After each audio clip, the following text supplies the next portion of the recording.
Also tonight, it's a dream come true for one Western New York angel. She will soon be able to feed thousands of people again, thanks to a massive project underway right now. 7 Eyewitness News reporter Ed Riley shows us the Buffalo's strong spirit behind this mission to feed families in need.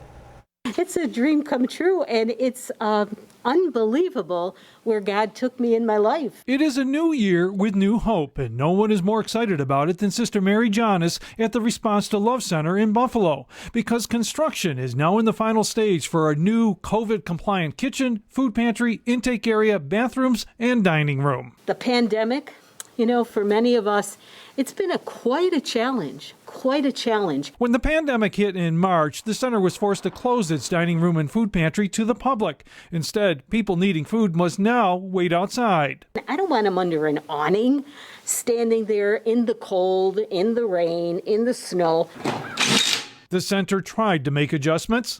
And we had awnings out there. 2 of our tents blew away. So Sister Jonas and her staff decided to move ahead with a $400,000 renovation of the 123-year-old former school building, so people dealing with food insecurity could once again come inside. And it is donations that are helping pay the bill. I'd love this building to be finished right now so that we could just start tomorrow. When done, the new areas will make it possible to socially distance individuals and keep those needing food and the staff safe. If you can't work because you've got a health issue, you don't want to have to go get a lunch someplace and run the risk of getting sick.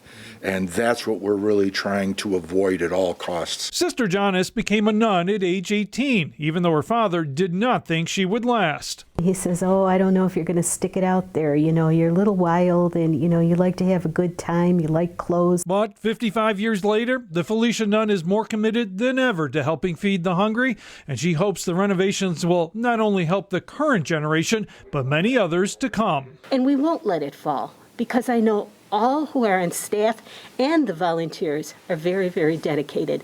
The mission will go on. Sister Jonas is hoping the center will be ready to allow people back inside the building in a couple weeks if they get permission from the Erie County Department of Health. Ed, I am so glad you are joining us here tonight. We've got Andy here with us as well for your final broadcast here on 7 Eyewitness News after so many decades joining us on the air. And I just want to say, and I will take this opportunity publicly as many times as possible to say thank you so much for all of your storytelling, Ed, for all that you have done for this community and also for the 7 Eyewitness News family, because we have learned so much from you, Andy. I know that you have learned so much from Ed as well. Yeah, I'm one of Ed's kids, if you want to call it that. So many have come through, and how he weaves a weather story, it's helped me over the years. Ed, we say this about football players all the time. You are a first ballot Hall of Famer, no doubt. It's been a pleasure. Wow, a Hall of Famer. That's pretty cool. I'll tell you, this has been a great job. I've been able to travel all across Western New York and meet so many amazing people that live here, like Sister Jonas. But I've also had the honor of working with great broadcast professionals like you, Ashley, and Andy, and Mike Randall, and Keith Radford.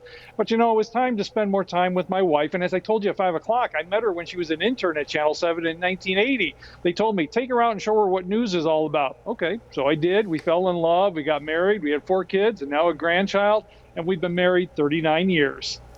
And Ed, I have a sneaking suspicion that your wonderful wife has probably given you some story ideas over the years that, the significant other is often the assignment editor on the side.